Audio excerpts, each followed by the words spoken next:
Hello friend आप सभी को मेरा चैनल पे बहुत बहुत स्वागत है। तो फ्रेंड आज हम लोग बात करेंगे एंटीबायोटिक क्या होता है और इसको बेवजह क्यों नहीं खाना चाहिए। अगर आप एंटीबायोटिक बेवजह खाएंगे तो इसका क्या क्या दुष्प्रभाव हमारे शरीर पे होता है और एंटीबायोटिक का सटीक उपयोग कैसे करना चाहिए उसके बारे में संक्षेप में आज मैं आपको बताऊंगा। और फ्रेंड वीडियो आगे बढ़ाने से पहले मैं हमेशा की तरह आपसे रिक्वेस्ट करता हूं, कृपया चैनल को सब्सक्राइब करें और बेल आइकन को जरूर दबाइए। देखिए एंटीबायोटिक क्या होता है। हमारी जो आसपास में हमारे शरीर के अंदर जो भी हानिकारक बैक्टीरिया होता है यानी कि छोटा छोटा जीवाणु होता है जो कि हम लोगों को बीमार कर सकता है, तो उसको मारने के लिए जो दवाई होता है हमारे पास उसको हम लोग एंटीबायोटिक बोलते हैं। अब देखिए ये ज्यादातर आम देखा गया है कि लोग हल्का फुल्का सर्दी जुकाम होने से या फिर हल्का फुल्का बुखार आने से फटक से वो लोग दवाई का दुकान में जाके एंटीबायोटिक ले लेते हैं, लेकिन ऐसा आपको बिल्कुल भी नहीं करना चाहिए। ऐसा करने से आप ठीक होने के बजाय आपको एंटीबायोटिक का दुष्प्रभाव यानी कि एंटीबायोटिक से होने वाला रिएक्शन हो सकता है और काफी और बाकी अन्य जो एंटीबायोटिक की वजह से जो शरीर में आपको परेशानी हो सकता है वो सब होने का संभावना होता है। देखिए आपको एंटीबायोटिक लेना है कि नहीं लेना है ये सबसे अच्छा तो डॉक्टर ही आपको बता पाएंगे,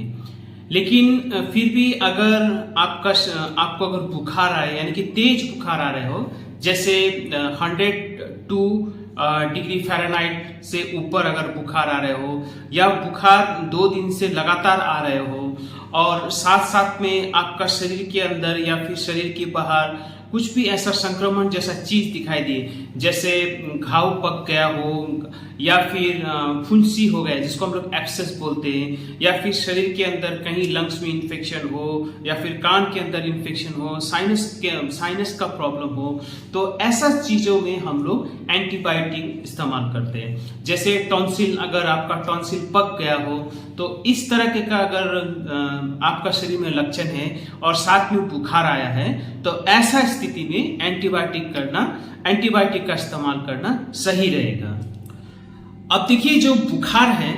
वो ये ऐसा नहीं है कि जब भी आपको बुखार आता है तो ये संक्रमण की वजह से बुखार आया यानी कि बैक्टीरियल इन्फेक्शन की वजह से बुखार आया है। बुखार आने का कहीं और भी अन्य कारण है, इसीलिए मैं आपको बता रहा हूं कि जब भी आपको बुखार आए कृपया आप आंख बंद करके एंटीबायोटिक कभी भी ना खाएं। अब देखिए इसमें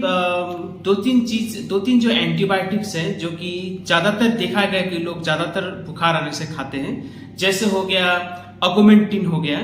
और उसके साथ साथ जैसे एजिथ्रोमाइसिन हो गया, लिवोफ्लॉक्सासिन हो गया, सेफ्ट्रम हो गया। ये जो एंटीबायोटिक है ज्यादातर लोग बुखार आने से दवाई दुकान से खरीद के खाते हैं, लेकिन ऐसा आपसे मैं रिक्वेस्ट करता हूँ बिल्कुल भी ऐसा ना करें। अब देखिए और एक चीज मैं आपको बता देता हूं कि जब भी आपको सर्दी जुकाम होता है या फिर शरीर में लाल लाल धब्बा दिखाई दे उसको हम लोग रैशेस बोलते हैं, और साथ में अगर आपको हल्का फुल्का बुखार आए तो इस स्थिति में ज्यादातर वायरस का इन्फेक्शन की वजह से होता है, यानी कि वायरस जब आपका शरीर पे अटैक करता है तो वायरल इन्फेक्शन में एंटीबायोटिक बिल्कुल भी काम नहीं करता है, क्योंकि एंटीबायोटिक जो होता है वायरस को मारने के लिए नहीं बनाया गया। फ्रेंड मैंने एक अलग से एक वीडियो बनाया है कि वायरल का जो बुखार होता है, वायरस की वजह से जो बुखार आता है और बैक्टीरिया की वजह से जो बुखार आता है उसमें फर्क कैसा करना है उसके बारे में मैंने एक अलग सा वीडियो बनाया है, आप उसको भी देख सकते हैं, डिस्क्रिप्शन में मैंने लिंक डाल दिया है। अब देखिए एंटीबायोटिक जो होता है अगर आप इसको सही ढंग से नहीं लेंगे या फिर आप इसको धड़ल्ले से इस्तेमाल करेंगे तो इसका कई सारे साइड इफेक्ट इसका मतलब दुष्ट प्रभाव इसका होता है। जैसे कि अगर आप लंबे समय से एंटीबायोटिक का इस्तेमाल करते हैं तो आपका शरीर का जो इम्यूनिटी होता है उसको ये कम कर देता है। देखिए इम्यूनिटी जो होता है हमारे शरीर के अंदर किसी बीमारी से लड़ने का एक अलग सा प्रणाली होता है जिसको हम लोग इम्यूनिटी बोलते हैं, तो उसी को ही ये नष्ट कर देता है या फिर कमजोर कर देता है। और साथ में गैस का समस्या हो सकता है, पेट में दर्द हो सकता है और आपको डायरिया यानी कि जुलाब हो सकता है, और साथ में जो आपका टेस्ट है यानी कि स्वाद में फर्क आ सकता है, और फिर एक और खतरनाक जो इसका जो रिएक्शन में से एक है उसको हम लोग बोलते हैं स्टीवन जॉनसन सिंड्रोम, जो कि आप इस नक्शा में आप देख पा रहे हैं। यानी कि ये चमड़ा जो होता है एक खास तरीके का चमड़ी का बीमारी होता है, यानी कि स्किन का रोग होता है, जो कि एंटीबायोटिक का दुष्ट प्रभाव के कारण से होता है। अगर आप एंटीबायोटिक को धड़ल्ले से इस्तेमाल करते हैं तो आपको फंगल इन्फेक्शन भी हो सकता है। और एक चीज है हल्का फुल्का एलर्जिक रिएक्शन, यानी कि एलर्जी जो होता है वो, और साथ में जो एलर्जी जो होता है जिसका खतरनाक रूप होता है एलर्जी का, उसको हम लोग बोलते हैं एनाफाइलेक्टिक शॉक। जैसे मैंने आपको बताया एनाफाइलेक्टिक शॉक जो होता है वो एलर्जिक रिएक्शन का एक घातक रूप होता है। अब देखिए, जब भी आपको किसी चीज से, खासकर एंटीबायोटिक से अगर एलर्जी होता है तो आपका शरीर में लाल लाल धब्बे दिखाई देने लगेगा और साथ में आपको खुजली होता है। इसको हम लोग बोलते हैं रैशेस। लेकिन अगर ये जो खुजली, ये रैशेस अगर काफी बढ़ जाता है, साथ में आपका चेहरा फूल जाता है और साथ में आपका ओंठ जो होता है, लिप्स अगर फूल जाता है, सांस लेने में दिक्कत हो जाता है और साथ में आपका बीपी लो हो जाता है, तो इसको हम लोग बोलते हैं एनाफाइलेक्टिक रिएक्शन, जो कि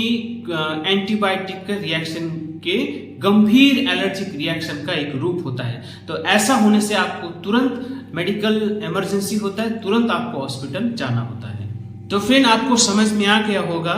अगर आप एंटीबायोटिक को ठीक ढंग से इस्तेमाल नहीं करेंगे या फिर बेवजह आप अगर खुद से एंटीबायोटिक लेंगे बिना डॉक्टर का सलाह से, तो काफी सारा गंभीर साइड इफेक्ट इसका होता है। फ्रेंड, मैं आशा करता हूं आपको इस वीडियो से एक अहम जानकारी मिला होगा कि एंटीबायोटिक धड़ल्ले से बिना डॉक्टर के संपर्क किए क्यों इस्तेमाल नहीं करना चाहिए। तो ऐसे वीडियो लेके फिर हम लोग आएंगे, तब तक के लिए धन्यवाद।